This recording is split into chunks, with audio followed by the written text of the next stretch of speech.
மறவாதே நீ என்னை ரட்சி மாதா ஸ்ரீ மகாலட்சுமி மறவாதே நீ என்னை ரட்சி மாதா ஸ்ரீ மகாலட்சுமி மறவாதே நீ என்னை ரட்சி மாதா ஸ்ரீ மகாலட்சுமி.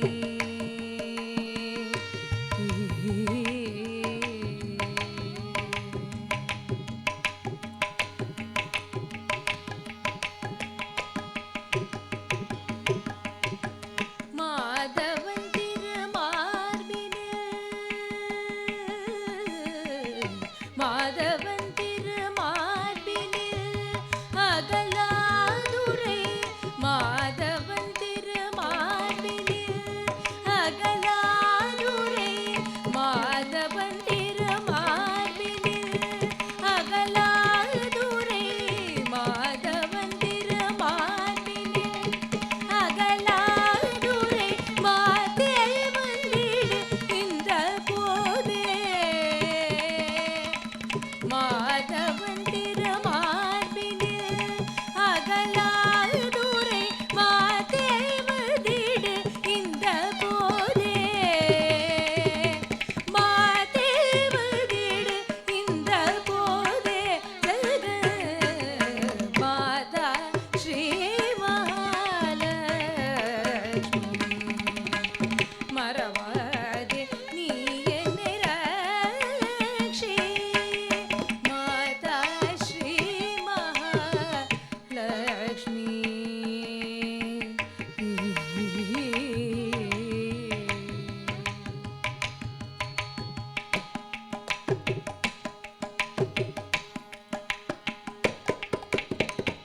தாய் தன் பிள்ளையை தள்ளுவதுண்டோ தாய் தன் பிள்ளையை தள்ளுவதுண்டோ தாய் தன் பிள்ளையை தள்ளுவதுண்டோ தயை கடல் நீ என்றே கண்டோ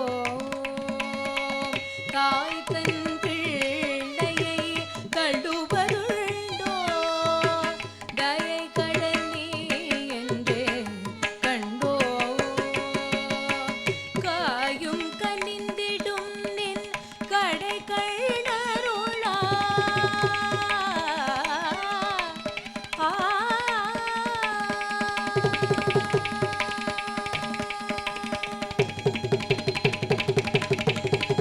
காயும் கனிந்திடும் நின் கடை கண்ணருளா காயும் கனிந்திடும் நின் கடை கண்ணருளா கடையே சோதரனடையே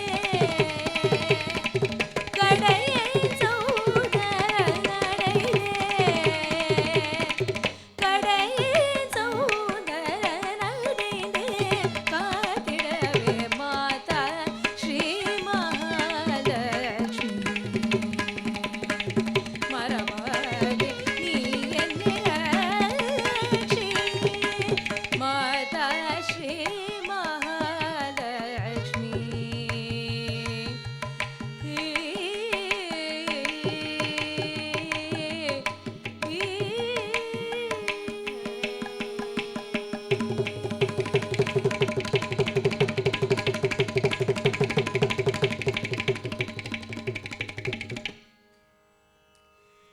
அநேக செல்வங்களையும் தரக்கூடிய விராட்டியாக இருப்பவள் யாருன்னு பார்த்தா ஸ்ரீதேவின்னு சொல்லக்கூடிய திருமகள்.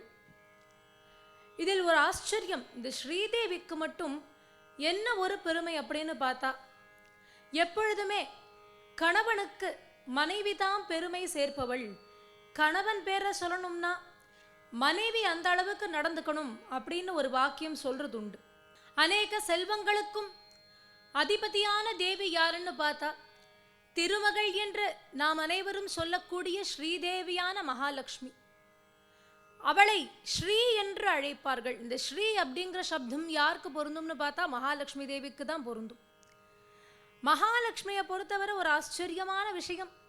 நம்ம எல்லாரும் தெரிஞ்சுக்க வேண்டியது என்னன்னு பார்த்தா, பொதுவாகவே கணவன் அப்படின்னு எடுத்துட்டா அந்த கணவனுக்கு பெருமை சேர்க்க வேண்டிய ஒரு பொறுப்பு மனைவிக்கு தான் இருக்கு. கணவனுக்கு ஒரு நல்ல பேருனா அதுல முக்கிய பங்கு மனைவிக்கு இருக்குன்னு சொல்றது உண்டு.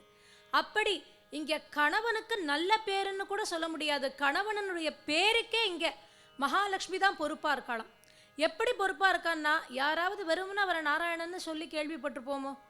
அவரை பற்றி சொல்லும் பொழுது ஸ்ரீமன் நாராயணன்னு சொல்லுவா, திருமால் அப்படின்னு சொல்லுவது உண்டு, ஸ்ரீதரன்னு சொல்லுவா, ஸ்ரீகரன்னு சொல்லுவா, லக்ஷ்மி நாராயணன்னு சொல்லுவா, லக்ஷ்மிகாந்தன்னு சொல்லுவா.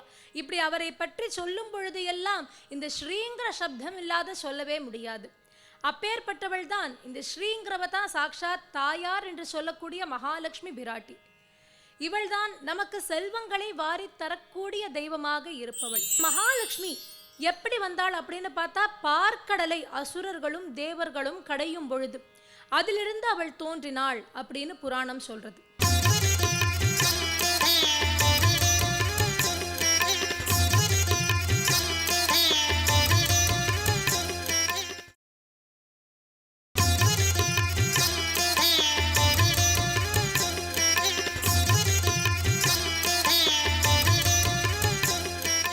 ஒரு செல்வம் இல்லை, ரெண்டு செல்வம் இல்லை, எத்தனையோ செல்வங்களை நமக்கு வாரி தரக்கூடிய ஒரு தெய்வமாக இருப்பவள் தான் மகாலட்சுமி.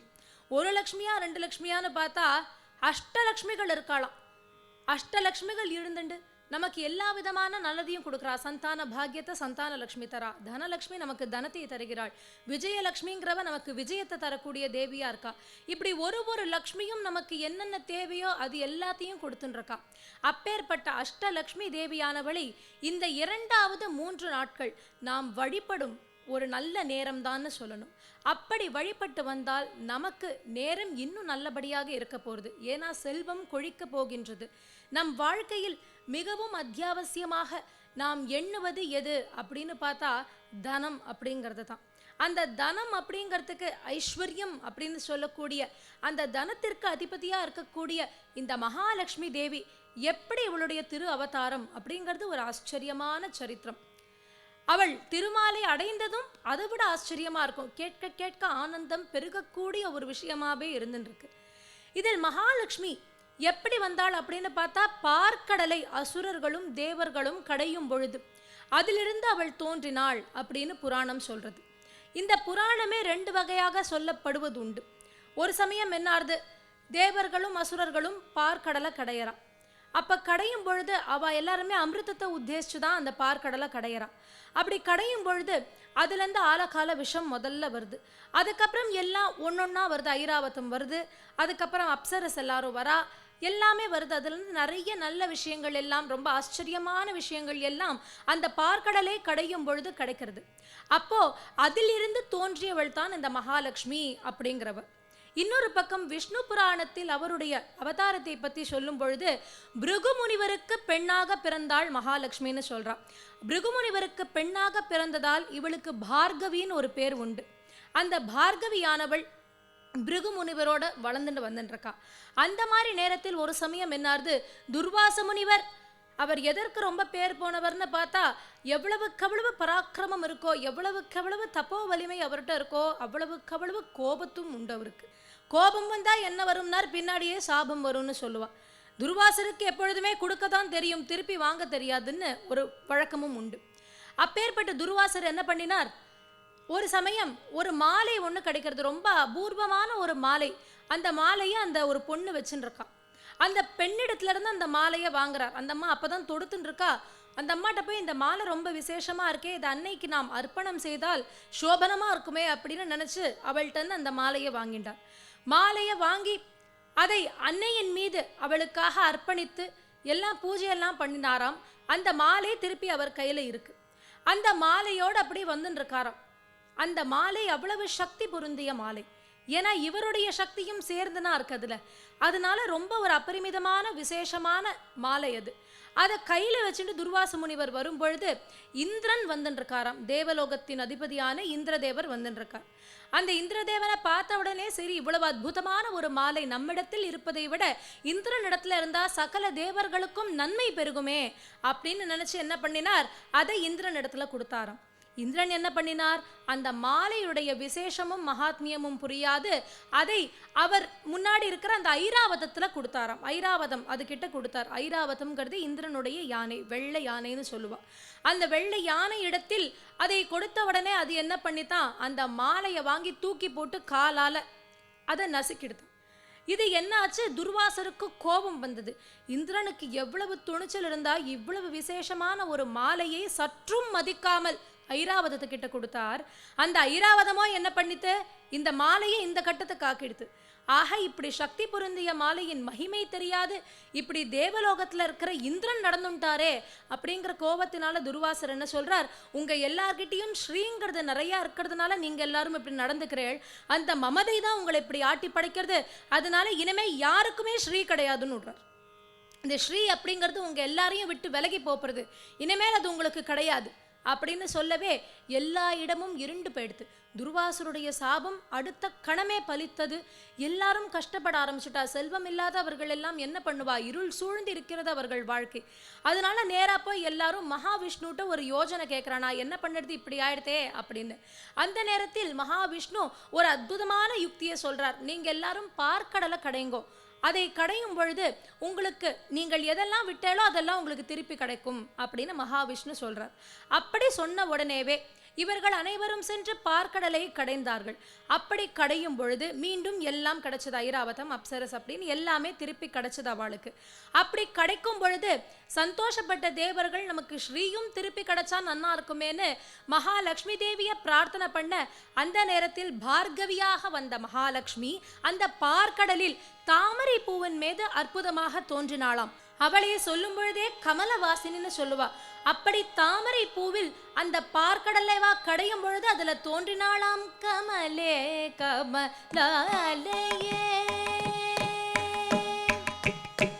கமலே கமலாலயே கமல பிரிய காமித பலதே கமலே கமலா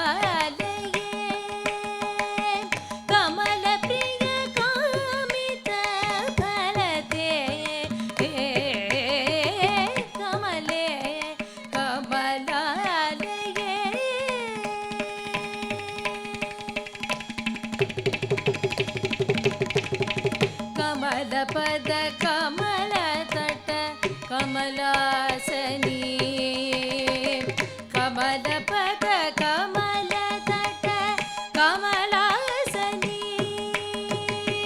கமல பத கமல தட்ட கமலாசனி கமல வர்ண கனக மன கனகாங்கி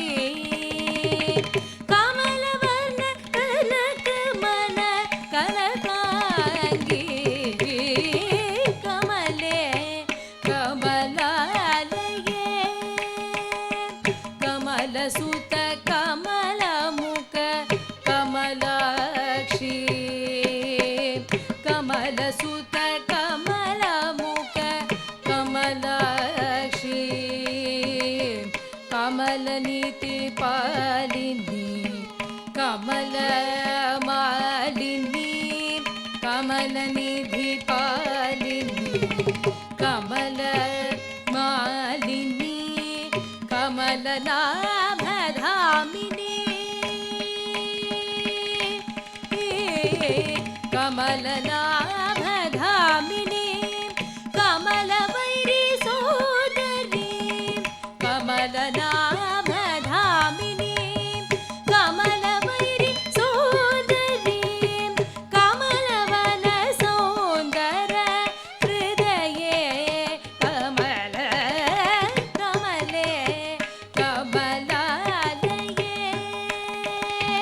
கமல பிரிய காமித பலதே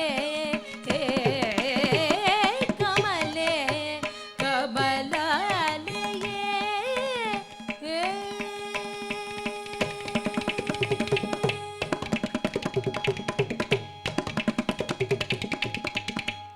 லக்ஷ்மிக்கு ஒரு சுயம்பரம் ஒன்று ஏற்பாடு பண்ணினார். இந்த சுயம்பரத்துக்கு யாரெல்லாம் வந்திருக்கான்னு பார்த்தா எல்லாரும் வந்திருக்காளாம். தேவாதி தேவர்கள்ல இருந்து அத்தனை பேரும்.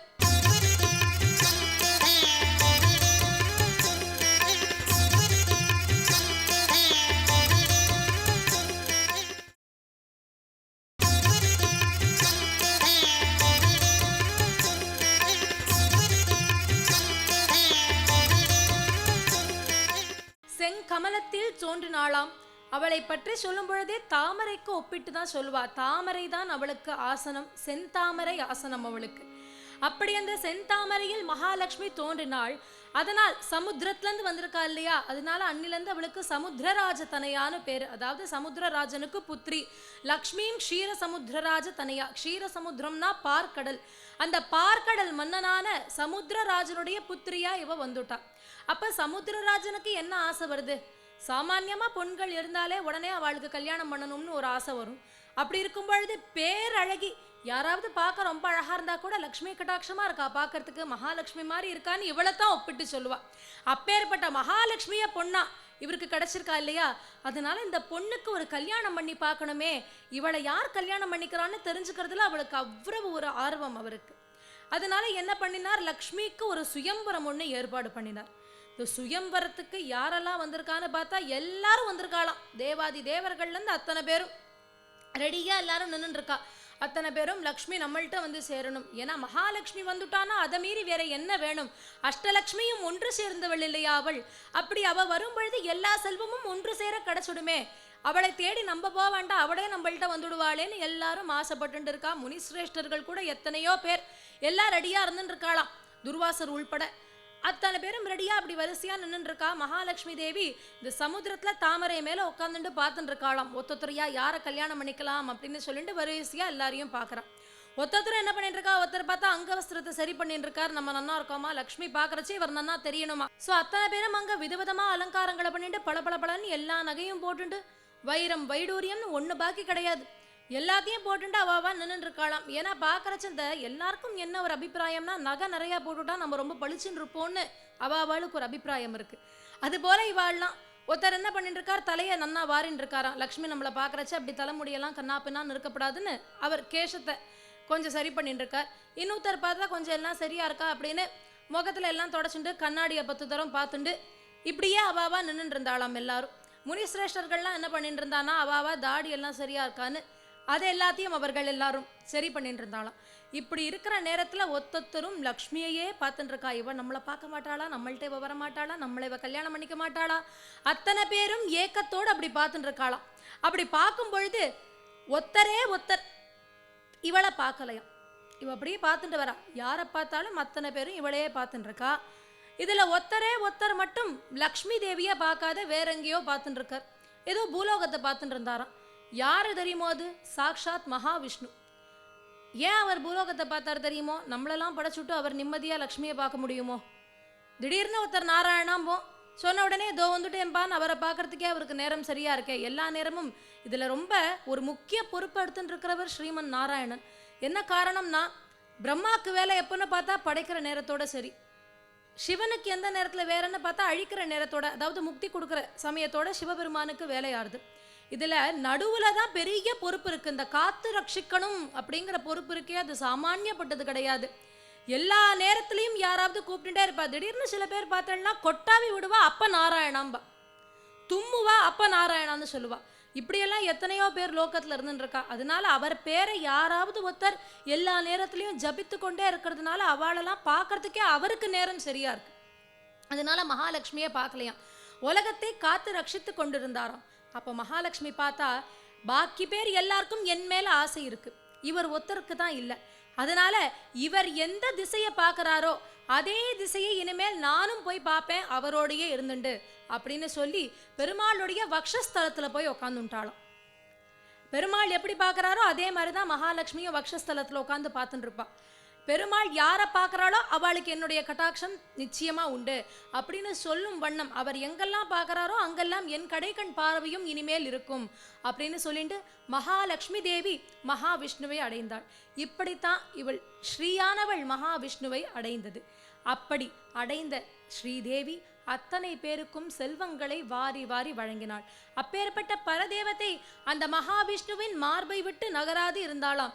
மகாவிஷ்ணுவின் மார்பெனும் மணிபீட மதனில் அமர்ந்தருள், மகாவிஷ்ணுவின் மார்பெனும் மணிபீட மதனில் அமர்ந்தருள், மன்மதனை ஈன்றருளும் தாயே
இப்படி மகாலட்சுமி அவளை நாம் பிரார்த்தித்து வந்தால் நிச்சயமாக எல்லா விதமான செல்வமும் நம்மை வந்து சேரும்.